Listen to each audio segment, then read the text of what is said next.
আজ হচ্ছে আমার জীবনের একটা বিশেষ দিন বললেও কম বলা হবে। তো যেহেতু আপনাদের সাথে সব মুহূর্তগুলোই শেয়ার করি, তো এটাও বা কেন বাদ যায়। তো সকাল সকাল রেডি হয়ে খাওয়া দাওয়া সেরে নিয়েছি। তো এখন বেরোনোর সময় কোথায় যাচ্ছি অবশ্যই টাইটেল থাম্বনেল দেখে বুঝে গেছেন। হ্যাঁ, সেই কাজেই যাচ্ছি। ফোন যখন থেকে এসেছে তখন থেকে হার্টবিটটা যেন একদমই থামতে চাইছে না, এত স্পিডে হচ্ছে কি বলবো। তো প্রচুর এক্সাইটেড আছি আর নার্ভাস আছি, অনেক কিছুই, মানে ফার্স্ট টাইম লাইফের এক্সপিরিয়েন্স। এটার পর আমার জীবনের অনেক কিছুই হয়তো বদলে যাবে। জীবনের অনেক স্বপ্ন অধরা যেগুলো আছে সেগুলোও হয়তো পূরণ করে ফেলতে পারবো, আশা করি। আশাই তো সব মানুষই বাঁচে। তো যাই হোক, রেডি হয়ে তারপর বেরোচ্ছি, সবটাই আপনাদের সাথে শেয়ার করব। আজকের ভিডিওটা একটু অন্যরকম, আমাকে ভয়েস কভার করতে হচ্ছে কারণ এই ভিডিওটা কোনোভাবেই পসিবল ছিল না ভয়েস দিয়ে করা, সিচুয়েশন ওয়াইজ বলছি। তো এখানে রঞ্জনও রেডি হয়ে গেছে, ও হেলমেটটা পরিষ্কার করছে। তারপর আমরা দেখুন বাড়ি থেকে বেরিয়ে গেছি। আর এত পরিমাণ হাওয়া দিচ্ছে, আর আমার সর্দি তো প্রায় মাস দুয়েক থেকে একরকমভাবে লেগেই আছে, একটু বাইরের হাওয়া নিলেই শেষ। তো রাস্তা তো পেরোচ্ছি, রাস্তা যেন শেষ হতে চাচ্ছে না, এমন একটা অবস্থা। পেরিয়েই যাচ্ছি। চোখে পড়ছে সুন্দর সুন্দর সবুজ, সাথে সর্ষের ফুল। ওই চোখে সর্ষের ফুল দেখছি সেটা না, তবে হ্যাঁ, দেখতে দেখতে পেরোচ্ছি। মনে হচ্ছে কতক্ষণে সঠিক গন্তব্যস্থলে গিয়ে পৌঁছাবো। অপেক্ষায় আছি যে হাতে কখন এতদিনের অপেক্ষার পর সেই জিনিসটা পাবো। বিশ্বাস করাতে পারবো না, মানে ঠিক ফিলিংসটা আপনাদেরকে বলে বোঝাতে পারবো না যে কি পরিমাণ আনন্দ চলছে ভিতরে, মনের ভিতরে। তো ফাইনালি বক্রেশ্বর পৌঁছে গেছি। আমরা বক্রেশ্বর রোডেই যাই কারণ এই রোডটা অনেকটা ফাঁকা, ট্রাকের যে জ্যামটা সেটা হয় না। চলে এসেছি অফিসে, যে অফিসে আমাদেরকে ডাকা হয়েছিল সেখানে এসে আমরা দুজন এখন অপেক্ষা করছি। জানেন তো অফিসিয়াল কাজকর্ম একটু টাইম নিয়ে হয়, গিয়ে অপেক্ষা করতে হয়। তো আরও অনেকেই আছে, এখানে আমার একটা বান্ধবীও আছে যার সাথে অনেক দিনেরই পরিচয়। তো আজকে তো আমরা প্রচুর খুশি, মানে খুশির কোনো তুলনা হবে না। সবাই মোটামুটি এখানে কনফারেন্স রুমে বসেই আছি। এই যে পিছনে যে বান্ধবীটা আছে তাকে বললাম, ওর নাম হচ্ছে জ্যাসমিনা। ও খুব আমার ব্লগ দেখে, আর আমাদের মানে খুব এই কদিনে খুব ভালো পরিচয় হয়ে গেছে, একদম বান্ধবীর মতো। তো ওকে বললাম যে ব্লগ করছি, তো ব্লগে এসো, তোমাকেও নিয়ে নিই। ও এসেছিল, সাথে কাকিমা এসেছিলেন, আর সাথে ওর দিদির মেয়ে। তো যাই হোক, আমাদেরকে এখানে প্রথমেই দেওয়া হয়েছে টিফিন। আমি তো আশাই করিনি যে এখানে কোনো টিফিনের ব্যবস্থা থাকবে, যদিও বাড়ি থেকে ভাত খেয়েই বেরিয়েছিলাম, 11টার সময় বেরিয়েছি সেই কারণে। তো টিফিন দিয়েছে, তো দেখায় আপনাদেরকে টিফিনে কি দিয়েছে। মিয়ামোরে, ওয়াও! হ্যাঁ, আমরা তো গেছি সিউড়ি, ওখানে তো আশাই করা যায় যে মিয়ামোরের কোনো কিছু পাওয়া যাবে। তো মিয়ামোরে যেহেতু চলে এসেছে আমাদের ওখানে ব্রাঞ্চ, সেই কারণে মিয়ামোরের টিফিন বক্সের এখানে সিস্টেম রাখা হয়েছে। কি কি আছে জ্যাসমিনাকে বললাম খুলে দেখাও তো কি কি রয়েছে ভিতরে দেখি বক্সের মধ্যে। আমি যদিও এখন মানে এমনই অবস্থা, আমি খুব বেশি আনন্দ পেলে বা খুব নার্ভাস হলে তখন আমার খিদে বিশেষ পাই না, সে কারণে আমি এখন টিফিনটা খুলবো না। তো এটার মধ্যে একটা কেক রয়েছে, ফ্রুট কেক, সাথে ক্রিম রোল, সাথে একটা ভেজ পেটিস আর একটা কাজু কাটলি। বেশ সুন্দর বানিয়েছে, ভালোই টিফিন বক্সটা। তো আমি ওই রঞ্জনের টিফিন থেকেই ট্রাই করে নেব, আমি আর এক্সট্রা করে খুলছি না। যদি মনে হয় খিদে পাচ্ছে তাহলে পরে খুলে এটা খেয়ে নেব। টিফিন শেষ হতে না হতেই আবার চলে এসেছে বিস্কিট, সাথে চা। জিনিস তো আসছে, কিন্তু যে এইসব জিনিসের জন্য তো যাওয়া হয়নি আজকের উদ্দেশ্যটা তো অন্য কিছু আছে।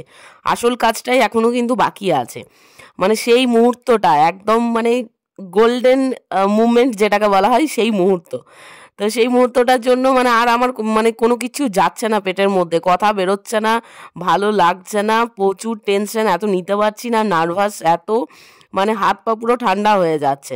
তো যাই হোক, চা বিস্কুট খাওয়ার পর ফাইনালি সেই মুহূর্ত এসেছে, স্যার চলে এসেছেন। তো এখানে সবাই জমায়েত হয়েছে মোটামুটি ভিডিও করার জন্য, আর মিডিয়াও ছিল সাথে। তো যাই হোক, আমাদেরকে দেওয়া হচ্ছে, বলেই দিই কী দেওয়া হচ্ছে। আজকে দেওয়া হচ্ছে আমাকে অ্যাপয়েন্টমেন্ট লেটার। কিসের কি না কি সব আবার নেক্সট ভিডিওতে আপনাদের সাথে শেয়ার করব। তো এই যে আমি হাতে পেয়ে গেছি ফাইনালি অ্যাপয়েন্টমেন্ট লেটার, হ্যাঁ, গভর্নমেন্ট জব অ্যাপয়েন্টমেন্ট লেটার পেয়ে গেছি। তো আজ থেকে মানে এই সময় থেকে আমার জীবনের একটা নতুন অধ্যায় শুরু হলো। আপনারা সবাই যারা আমার থেকে বয়সে বড় আছেন তারা আশীর্বাদ করবেন যাতে আগামী দিনগুলো খুব ভালোভাবে কাটাতে পারি। অবশ্যই ইউটিউব থাকবে, ইউটিউব কোনো দিনই বন্ধ করব না, কারণ এটা আমি কোনো ইনকাম সোর্সের জন্য শুরু করিনি, সেটা হলে পরে আরও অনেক পদ্ধতি ছিল। তো এটা আমার প্যাশান। তো যাই হোক, ওখান থেকে অ্যাপয়েন্টমেন্ট লেটার নেওয়ার পর জাসমিনা সাথে কাকিমা সবাই চলে গেলেন ওনাদের বাড়ি, আর আমরাও চলে এলাম এসে গেছি ওখান থেকে একদম ডাইরেক্ট বেরিয়ে অফিস থেকে চায়ের দোকানে চা খাবো। এবার একদম রিল্যাক্সড লাগছে, কাল থেকে আমার ডিউটি শুরু, জার্নি স্টার্ট। কিভাবে কি করব না করব কিছুই বুঝতে পারছি না। একটা টাইম ছিল যখন আমি জব করতাম, প্রাইভেট ফার্মেই জব করতাম, কিন্তু সেই জব আর এই জবের মধ্যে তো অনেক তফাৎ। আর পাশাপাশি হচ্ছে বেশ কিছু বছর 4-5 বছর মতো আমি বাড়িতেই ছিলাম, তো সেই কারণে এক্সপিরিয়েন্সটা এখন সম্পূর্ণ আলাদা। বাড়িতে হাউস ওয়াইফের রোলই করতাম। তো যাই হোক, তারপর আবার সেই একটা জার্নি স্টার্ট হচ্ছে। আর আমি বাড়িতে থাকার থেকেও বেটার মনে করি বাইরে জব করা। বাড়ির সাথে জব নিজের ইনকামের মতো কোনো কিছু হয় না। তো প্রত্যেকটা মেয়েকেই এই মেন্টালিটি রাখা উচিত, সবার পক্ষে সম্ভব হয় না। তো যাই হোক, বিকেলবেলা ওখান থেকে বেরিয়ে সোজা চলে এসেছি। এত বড় খুশির খবর, মিষ্টি তো নিয়ে যেতে হবে, খালি হাতে গেলে হয়? খুশির খবর, মিষ্টির সাথে মিষ্টি মুখ সবাই করবে। তো এখানে অনেকটা মিষ্টি নেব, আর যেহেতু শীতকাল সেহেতু নলেন গুড়ের রসগোল্লা তো একদম ফেমাস। তো আমাদের এখানে দুবরাজপুরেই যে মার্কেটে দোকান আছে সেখানে চলে এসেছি। তো ভাই দিচ্ছে এখানে নলেন গুড়ের রসগোল্লা, একদম গরমা গরম, একদম গরম ছিল, মানে কিছুক্ষণ আগেই হয়তো বানানো হয়েছে। তো সবার জন্য নিয়ে নিচ্ছি, শাশুড়ি মায়ের জন্য নিতে হবে, কাজের দিদাকে দিতে হবে, প্লাস আমাদের বাড়িতে নিয়ে যেতে হবে। সবাই অপেক্ষা করছে। হ্যাঁ, আরও একটা সারপ্রাইজ, আমার মা বাবা জানে না যে আমি আজকে অ্যাপয়েন্টমেন্ট লেটার নিতে গেছি। ফোন এসেছে তখন থেকে বলিও নি। আর আমরা যে আজকে যাচ্ছি অফিসে ডাকা হয়েছে সেটাও কিন্তু তারা জানে না। শুধুমাত্র বাবাকে থাকতে বলেছি বাড়িতে, যদি কোনো কাজে বেরিয়ে যায় তাহলে আসতে লেট হবে, সেই কারণে বাবাকে বলে দিয়েছি যে একটা বিশেষ দরকার আছে, তুমি বাড়িতে থেকো। তো এখানে 3 প্যাকেট মিষ্টি নিয়ে নিয়েছি, সবার জন্য আলাদা আলাদা। বাড়িতে দেবো 1 প্যাকেট, আর সাথে কাজের দিদাকে বললাম, আর শাশুড়ি মায়ের জন্য। তো সবার আলাদা আলাদা মিষ্টি নিয়ে নিয়েছি, বাড়ি চলে এসেছি। বাবা বসে আছে, কি বলবে বলো, কি বলবে বলো, অনেকক্ষণ ধরে অপেক্ষা করছি, রেগে গেছে। তো যাই হোক, বাবার কাজ ছিল, মাও জানে না, মা ভাবছে আসছে হয়তো কিছু, হয়তো দরকার আছে। বাবার হাতে যখন দিলাম, বাবার এক্সপ্রেশনটা সেই লেভেলের, মানে আমি কতটা অবাক। বাবা তো সঙ্গে সঙ্গে ঠাকুর ঘরে গেল, ঠাকুরের পায়ে অ্যাপয়েন্টমেন্ট লেটারটা ঠেকাতে, যেটা হয় বাঙালি বাড়িতে। তো যাই হোক, বাবা খুব খুশি, ফটো তুলছে, ভিডিও করছে, সমস্ত কিছু। বাবা বলছে এতদিনে যাক আমাদের মনস্কামনা পূর্ণ হলো, যে মানে এই একটা স্বপ্ন ছিল সেটা একটা পূরণ হলো। যাই হোক, তো মাও খুব খুশি, বাবাও খুব খুশি, মিষ্টিটাও হাতে দিয়েছি। মা তো মিষ্টি খাইয়েই যাচ্ছে, আমার অলরেডি 2খানা মিষ্টি খাওয়া হয়ে গেছে। আবার না না, আরেক পিস করে নেই, আজকে তো বিশাল আনন্দের দিন, আজকে মিষ্টি খেয়ে নে, যত মোটা হবি হো, অসুবিধে নেই। গরম গরম রসগোল্লা খেতেও ভালো লাগছিল, বাবাকেও খাইয়ে দিলাম। বাবা তো সুগার আছে, সেই কারণে বিশেষ মিষ্টিটা খায় না, তো খেতে চাইছিল না। দেখুন রস টস পড়ে কি অবস্থা সোয়েটারের মধ্যে, মানে আনন্দের মধ্যে আর কিছু বোঝা যাচ্ছে না। আমাকেও মিষ্টি খাওয়াচ্ছে, যে ক্যামেরাম্যান রঞ্জন নাচে তাকে আর মিষ্টি খাওয়াতে মনে নেই, একটা খেয়েছে, কিন্তু তারপর আমরাই মানে ভাগাভাগি করে মিষ্টি খাচ্ছি, কিন্তু ওকে খাওয়াতে মনে নেই। আমি আবার বললাম যে খাইয়ে দাও ওকে, দিয়ে খেলাম। বাবা বলছে না আজকে সন্ধ্যাতে তো ভালো ভালো খাবার খেতে হবে, কি খাবে বলো? তো বাবাকে বললাম যে চিকেন পকোড়া নিয়ে এসো। তো চিকেন পকোড়া আজকে পাইনি, বৃহস্পতিবার ছিল, বৃহস্পতিবার দিনকে আমাদের মার্কেটে নিরামিষটাই হয়। তো সেই কারণে বাবা চিকেন পকোড়ার পরিবর্তে 2টো করে চপ, একটা করে সিঙ্গারা নিয়ে এসেছে। চাটনি ছিল না, তো মা বানিয়েছিল বাড়িতে ধনেপাতার চাটনি, তো সেই ধনেপাতার চাটনি দিয়েছে। সন্টু ধন্দুও কিন্তু মিষ্টি খেয়েছে, দারুণ খুশি।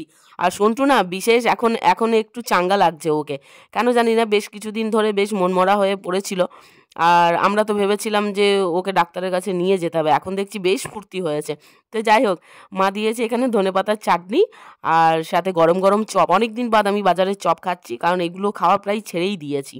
আর সাথে সিঙ্গারাটা আমি খাই না, তবু আজকে খাবো। আজকে মানে ভালোই লাগছে আমার খেতে খেতে, কথা বলতে, সমস্ত কিছু, মানে কথা যেন শেষ হচ্ছে না।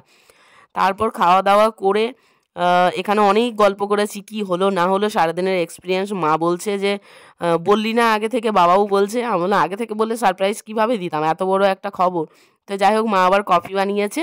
তারপর ওখান থেকে সোজা চলে এসেছি বাড়ি, দিদার জন্য মিষ্টিটা আলাদা করে রেখে দিলাম।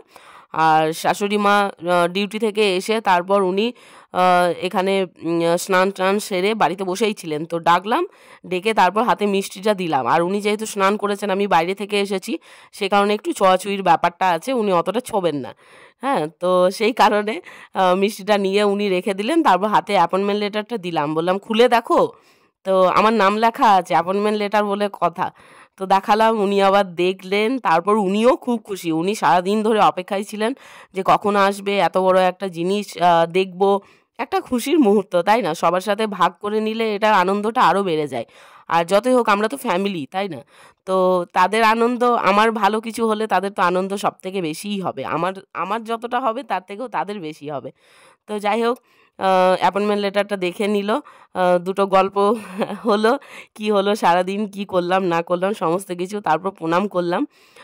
প্রণামটা জরুরি, কারণ নেক্সট অনেক কিছু আসছে, সেগুলোর জন্য আশীর্বাদ দরকার আছে। তো পরের দিন সকালে আবার ব্লগটা কন্টিনিউ করছি। সকাল সকাল ঘড়িতে 9টা বাজে, বেরোতে হবে 10:30টার মধ্যে, আমাকে অফিস পৌঁছাতে হবে।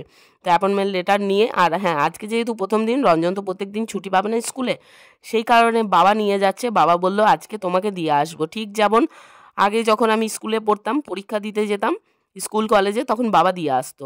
এবারও ঠিক সেরকম ছোট্ট বাচ্চার মতো এখনও আমি বাচ্চাই আছি তাদের কাছে। তো বাবা নিয়ে যাচ্ছে, আর কাজের দিদা থাকবে বাড়িতে, বাড়িতে তো কাউকে থাকতে হবে। আর বাবা বলছে সোয়েটার নিয়েছো, টুপি কোথায়, জলের বোতল কোথায়, আর টিফিন বানিয়েছি, টিফিনটা নিয়ে যেতে ভুলেছি, রাস্তায় যেতে যেতে মনে পড়েছে। ওখানে গিয়ে খেয়ে নিয়েছিলাম, ওখানে খাওয়ার ব্যবস্থা ছিল, ক্যান্টিন আছে। এই বিশেষ মুহূর্তটা আপনাদের সাথে শেয়ার করতে পেরে আমার তো দারুণ ভালো লাগছে। আপনারা অবশ্যই আশীর্বাদ করতে ভুলবেন না কিন্তু, যে আগামী জীবনটা যেন আমার এরকমভাবেই কেটে যায়, সব স্বপ্ন যেন পূরণ করতে পারি, বড়দের সব ইচ্ছে যেন পূরণ করতে পারি। তো চলুন আজকের ব্লগটা এখানেই রাখছি, দেখা হচ্ছে খুব তাড়াতাড়ি আবার আগামী ব্লগে। আর ইউটিউব কোনোদিনই ছাড়ছি না, কারণ যেহেতু ওটা আমি শখে করি। ভালো থাকবেন, সুস্থ থাকবেন, টাটা।